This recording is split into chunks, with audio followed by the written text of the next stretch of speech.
John, I know oftentimes when I'm speaking with leaders of teams, they're thinking about how to structure not only their team, but their business in the most efficient and effective way. Not only looking at their role, but the role of their team, as well as how to serve their clients best. And oftentimes there are so many moving parts, it's difficult to sort all of that out. I don't know if any of your conversations ever take you in that direction.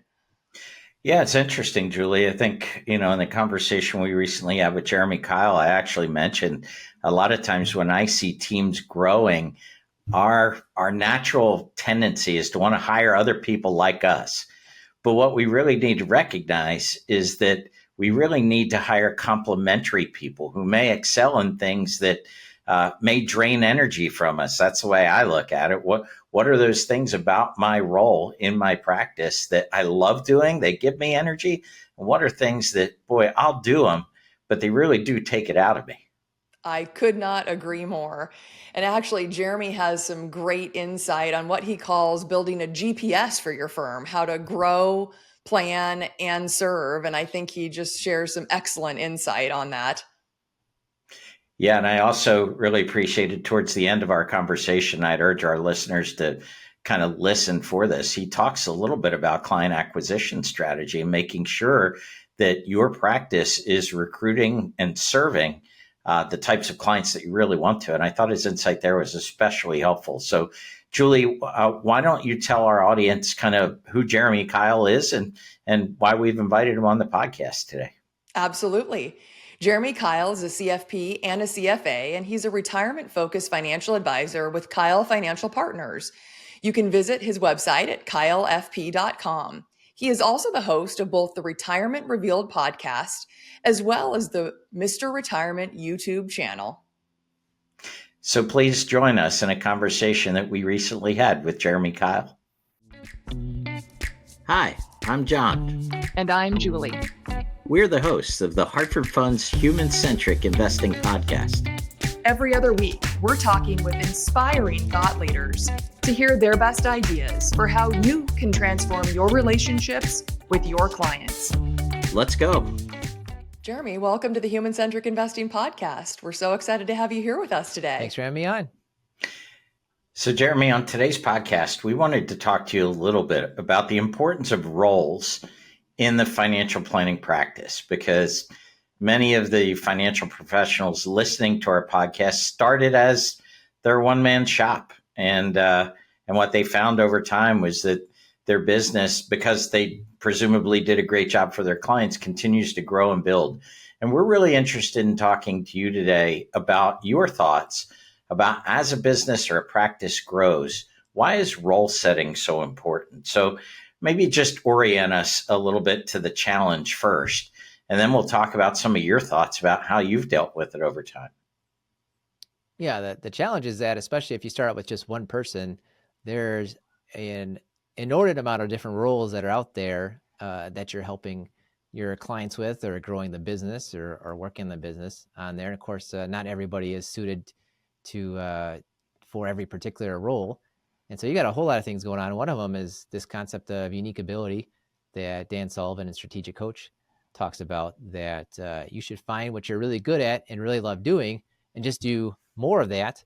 And that's great, but there's a whole lot of other things that have to happen. And making sure that you've got the right people doing the right things is a good way to help your clients, good way to grow your business. How do you begin that assessment process? Because oftentimes we think we know what we're good at, but that can be a challenge. So do you have any guidance on where to begin that process? Yeah, so there's kind of two ends of it. One end is, what are the roles you need to be doing in your business? The other part is what are you actually good at? And in terms of the roles that you need to be doing in your business, I like to break them down into three different sections. The first is grow, the second is plan, and the third is serve. So if you're a financial advisor running a business, part of your job is actually growing the business. Another part of your job is doing the actual planning for the clients. Another part of your job is the serving of the clients, taking care of the different clients. And so as you're going through with your business planning, as you're going through maybe deciding what different roles or tasks need to be done in your firm, think of those three sections, try to put it into those three sections of grow, plan, and serve. And then you got to figure out what you're good at. I found that the Kolbe system, the Kolbe profiles, in my mind, is the best way to figure out what are you good at in the working world. It's basically, how do you approach the problems that show up day to day? What's your approach towards that? And that naturally lends you towards different types of roles.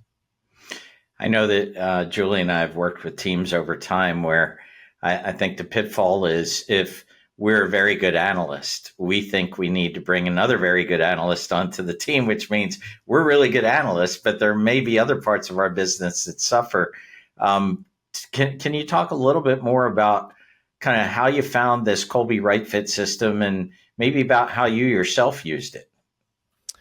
Yeah, so the Kolbe system is not just let me kind of take a test and see what my profile is, but they've got different reports and ways to coach you through things. And one of their systems is called the Right Fit, which is, it's a bit of that whole the right people on the right seats on the bus kind of thing. You've got to take a look at the role you're maybe hiring for, and even the manager who's going to be in charge of that role, and find the person that's the right fit for that role. And so I've been a fan of Kolbe for years, and knew my own Kolbe profile, 7483. So high on the fact finding, high on the quick start part of it. But when I was hiring for a new role a couple of years ago, I decided to go a step beyond, find this right fit, where I took the questionnaire through Kolbe, and they were asking basically what type of person needs to fill this role, what type of tasks need to be done, so that you can find that person to fill the role. And so with this Kolbe Right Fit, as I'm interviewing people, that's my second thing I do. After the first interview with a potential hire, the second thing I do is send them to the Kolbe website so they can take their Kolbe profile, and then I match it against this right fit to see, do they actually fit this role. So when you're thinking about roles, because this is a passion of mine, when you are going through the Kolbe process and really dissecting all of the needs on the team, going through and documenting what everyone does, that's something that I really feel passionate about taking teams through, is thinking about, what the roles and responsibilities are for each team member. Will you talk a little bit about how that starts to play into the Kolbe assessment, and how really kind of understanding what each person is doing on a day-to-day basis, and plays into then how you can see what gaps or overlaps there are currently, and then how that helps you understand who you might need to bring into your team into the future? Yeah, there's a lot of things that go in there, and I think the starting point that I use is this GPS, as you're taking a look at your system, grow, plan, and serve, because probably there's a personality or working profile that fits kind of each of those areas, or even if there isn't, let's just pretend there isn't. Someone's got to be in charge of something, right? And if you're in charge of everything as a financial advisor or running your firm, you're probably actually only going to work on the things you like to do. And so going through and realizing what is it that you want to do, what is it that you're really good at, and knowing that you need to have these different areas and maybe even different tasks or roles inside of those areas. Put someone in charge of each of those different areas, the grow, the plan, and the serve, and you'll naturally see kind of where you're missing out on gaps. I'm thinking too, if you're saying what's the right type of person for this type of role, I'm going to think of the disc profile, actually. The disc profile right now, probably the higher driver, the higher influencer is probably more in the grow section. And then you've got the S&C, which I think is like steadfast and compliance, something like that. That S&C is probably more in the planning and the serving type of side. Or you think of the Kolbe, where the high quick start is probably the grow person, right? I'm interested in new things and meeting new people, and then I want to do it over again, right? That's probably the grow type of person. And then the follow through, high on the follow through, is someone on the planning and the serving side of it. Interesting part of it's a couple of years ago when I did this right fit. Of course, it's 2022. It's hard to find people to change jobs, and I spent over a year with a recruiter trying to hire someone to help in that planning type of role, and just couldn't find anyone. And you start thinking, maybe I don't need that person, right? I'm just going to take this on myself, like I've always been doing. Well, I gave myself the right fit for that role. Said, well, how well am I actually doing at this job? So I took my Kolbe profile, put it into the right fit of the associate advisor, the person that's doing all the follow through for client meetings and client actions and things that need to be done. And I got a C minus. In my world of hiring, I was not going to hire anyone that was even a B plus. I needed to find an A minus or better. And here I am saying, I'm doing this job right now. I'm being the follow through associate advisor, and I'm a C minus. How much do I care about my clients if I put a C minus person in that role? And so that really convinced me, okay, yes, it was hard for the last 12 months to, I hadn't found anyone yet to hire that really fit, kind of both ends of it. But I kept pushing through and found that right fit, found that A level player for that role. And I was going to ask, was it a right fit for you? It was, yep, yeah. It's worked out very well, and clients realize real quickly, okay, who's it's not always ideas and follow through are completely separated, but in my world, ideas are higher and follow through is lower. So I need someone on the more on the opposite, and so yeah, I've got the perhaps okay, these are the three things the client ought to do, but then I lose interest because that's just who I am. But then we've got the people that can do the follow through and make sure those things happen. I think what's interesting about any of these assessments, whether it's Kolbe or DISC or you name it, is the insights that they provide truly about those natural strengths and passions. And I love how you said find those and then try to lead into those and really expand upon those. And I think oftentimes what we do is we try to find the gaps or the weaknesses, and then we say let's fix those. And I always think we should be aware of those and we should work on those and cultivate those. But I hear so often that we're trying to drag people out of their weaknesses, right? If someone isn't a detail person, oh, we've got to get them into being a detail person. Or if they're not a public speaker, oh, we really need them to get better at that. And I'm just such a believer that that's constantly going to drain their energy, and they're constantly going to be deflated. And is that really ultimately the right fit for the role? And so I think that just going through this process and really understanding what is their natural strength and passion, I think it's so interesting that the teams out there that I think really have done it right, they've established what each person's natural strengths are. And I think their superpower is they've put people in the right roles and then they let them run with it. And that's what really makes them special. It's not necessarily that they're doing anything extra special. It's just that they have the right people in the right roles and they're just letting those people own it and run with it.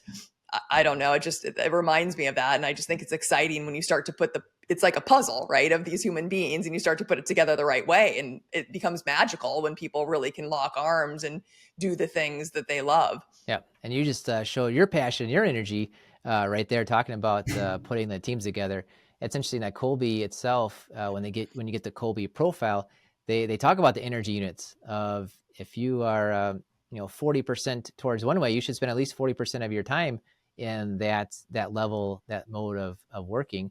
And of course, if you are spending your time in the area that you enjoy and are good at, it doesn't cost you one level of energy. It might cost you less than one level of energy. It might give you some energy, but meanwhile, some other place that you're not good at, you don't care for, it might cost you more than one level in energy, right? It's just that's exactly it, where you ought to be spending your time in the things that you enjoy doing and you're good at.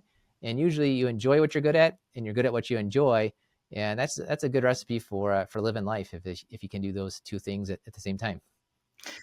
And retention of great people, right? Which is so hard. When you find somebody great, you want to retain them onto your team. So I think it's so interesting. Jeremy, when we were speaking, aside from what we talked about on the podcast already today, but when we were speaking offline, you mentioned something called the client average fee range exercise. Client average fee range exercise. Can you explain to the audience kind of what that is, and maybe use Julie and I as kind of a guinea pigs to walk us through what that exercise looks like? Yeah, you've got it. I'm going to pull up my info as I'm looking at it and talking things through here on there. What's interesting about a lot of times when you're trying to figure out who your ideal client is, you think about who do you like to serve, kind of the problems that you like to take care of, and you start thinking maybe demographically, okay, this certain age or these parts of the financial picture. Are you into college planning or retirement planning? And that's great. You should do that as well.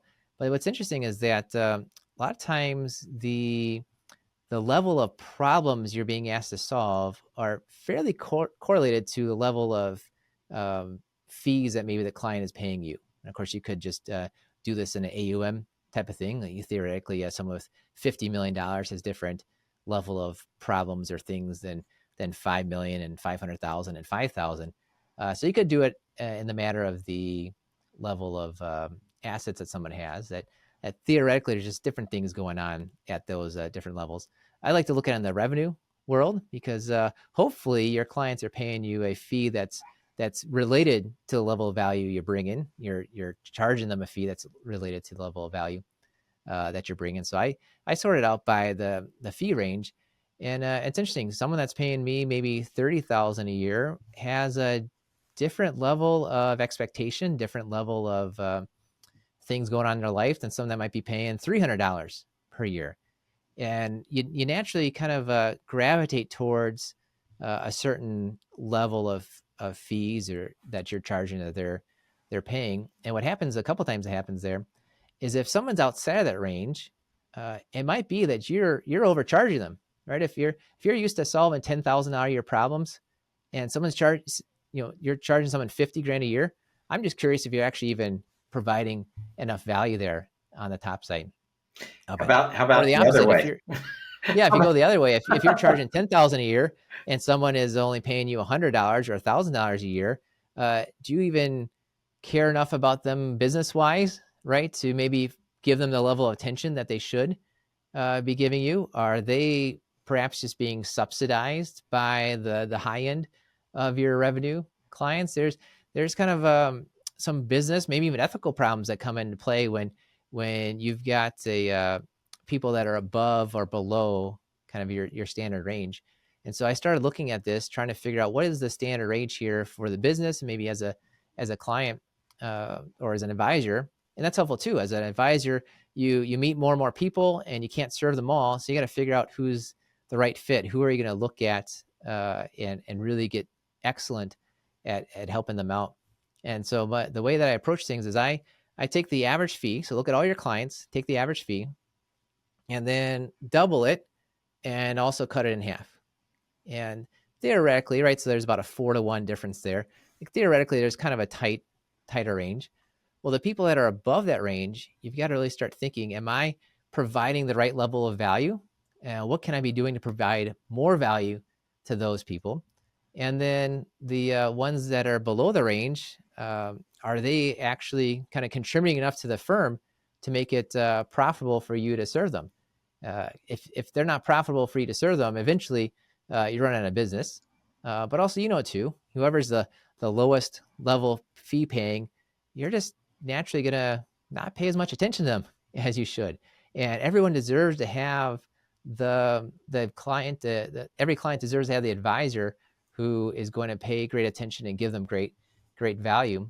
And so as I go through and I take that average fee level, double it, and also cut it in half, look at the ones that are outside of that to see who's the right advisor to perhaps be serving them. And so if you pay attention to some financial advisor pundits, they would say you get 5 exceptions. You get 5 people that are really kind of not meeting your minimum out of 100. I'd say maybe more like 10% is maybe an ideal, is my kind of thought on there. Right now I'm looking, I'm at 15%. So perhaps I need to do some extra tightening of the range and just make sure that you're in the right level. What was interesting about this, the first time I did this about 2 years ago, it felt like our team had too many clients, and we just weren't able to handle that level of clients. So that's why I was looking for an advisor. Met another advisor friend of mine, and he said that just hired a new advisor. I just don't have enough clients. And so I'm going through and talking to him. I had him do this range. virtually all the clients that were just below kind of that the bottom side of this range were within his range. Like, wait a second here, if we can kind of tighten my range up and bring clients over to this new advisor that was right in the sweet spot. Like they knew how to handle these exact level of clients, then we can make everyone happy here. And so that's what ended up happening. I took 50 clients and sold it over to their firm. So now that new advisor had 50 clients that were exactly in his level of expertise. And we were able to have a tighter range, which made us have a greater ability, right? If you have a tighter range, then you can really, really serve those people really, really well. And it's myself and another advisor, John. What's interesting is that as you're going through my own personal book of business and people that are maybe revenue-wise below this average fee range for me, that's exactly where he's at, John's at for his average fee range. So as an advisor, and you think, well, I'm the best person that can do this, and I'm the only one that can do this. Well, if I need to shift a client over to John, it's exactly in his fee range. He's dealt with dozens of clients with the same types of issues as this individual. Or if a new client comes in, you kind of feel like, oh, I want to be the one that takes them on. Well, why? They're in John's exact ideal fee range. He talks to those people all the time. Maybe I'm not talking to those people all the time. You want to find the best fit for the client with the advisor that you're bringing them to help them out. I would imagine going through that analytics process also helps you create a more thoughtful service model as well when you're thinking about the number of proactive touches and activities in a given year for each segment of client. It does. And what's interesting too, I don't know where I heard it, so this is not my idea, but I heard someone way back when on a podcast, they said, don't adjust your service model to the client. So don't have the A client that you do 10 things for and the D client that you do one thing for. Adjust who the advisor is. So I've got a different level of expertise and experience compared to John and others. And so as a team, we have the same exact touch points every single year, and we just have a different advisor serving the different people that are on there. And of course, if they're outside of our average fee range, maybe we're not even the right team for them. We often refer people out if they don't happen to meet our investment minimums, or they don't happen to be a retirement planning focused client, because that's all we look at is retirement planning focused. And right now, if someone walked in and said, I've got 50 million to invest, and here I am, my average client is about $1.5 million. Am I really the right person for them? Right? As much as I'd like to say, yes, I want to take on this new client, this new level of fees, am I really doing them a service if they're so wildly outside of the range? Yeah, and I think what you find over time, we hear advisors share this with us all the time, that the clients they had brought on years ago when they were building a practice that they really didn't qualify them in any way are the clients, A, that they don't feel that they're serving the best, and B, that are taking up an inordinate amount of the advisor's time. And it just seems to be frustrating on both halves. So being a little more thoughtful on the front end, Jeremy, I think is a really good idea. Mm-hmm. Yep, I agree. It's made a huge difference in that we know exactly who we're talking to, who we're looking for, kind of on the client acquisition side, I guess. But then how do we really best serve them? If you've got this really tight range of here's who we serve, you can get even better at serving those exact people. So grow, plan, and serve. Well, Jeremy, we have a little exercise here on the Human Centric Investing podcast that we call the lightning round. Now, it's not going to be as extensive as any of the Colby systems, but if we fire a series of just one word answered questions to you, top of mind thoughts, we'll get to know you a little bit better. And more importantly, our audience will begin to get to know Jeremy a little bit better. So if you're up for playing, we can give it a shot. Let's go for it. Excellent. Would you rather travel to the past or to the future? Oh, that's a tough one. I'm gonna go future, just so we can get some good stock picks. There you go. What's your favorite city in the United States? Ooh, favorite city. Oh my goodness, there's so many of them. My wife and I had a lot of fun in San Antonio and San Diego just recently, last few years. So I guess any sand type There of you city. go. There we go. Awesome. What was your favorite board game as a kid? I loved Risk and Stratego. Coke or Pepsi? I'm gonna go neither for right now. That's why If you're I had the to make a ideal choice, weight. yes, that's right. Yeah, exactly. Yep, Yeah. getting there. I'll go Coke. If I had to pick one, I'm picking Coca-Cola. And are you spontaneous or are you a planner? I think I'm a good mixture of both. I was just taking my Clifton Strengths Finder, so I'm pretty sure I had that exact question where I had to choose between the two, and I think I went neutral. I went right in between. Right on the line. How about my last question? Would you prefer to go online shopping or do you prefer to go in the store? Online shopping. 2 clicks, you're done. Oh, yeah. And what's the first concert that you went to? The first concert I went to was probably Fleetwood Mac with my dad about 30 years ago or so. Well, Jeremy, we can't thank you enough for joining us here today at the Human Centric Investing Yeah, it's Podcast. fun. Yes, absolutely. Yeah, I love listening to you guys' podcast. Glad to be of service. Absolutely. And for our listeners, if you're interested in hearing more from Jeremy, he has his own podcast. It's the Retirement Revealed podcast. And you can also find him on his YouTube channel, Mr. Retirement. Again, Jeremy, thank you so much for sharing all of your insight and wisdom with us today. Thanks for having me on. Thanks for listening to the Hartford Funds Human Centric Investing Podcast. If you'd like to tune in for more episodes, don't forget to subscribe wherever you get your podcasts and follow us on LinkedIn, Twitter, or YouTube. And if you'd like to be a guest and share your best ideas for transforming client relationships, email us at guestbooking@hartfordfunds.com. We'd love to hear from you. Talk to you soon. The views and opinions expressed herein are those of the guest, who is not affiliated with Hartford Funds.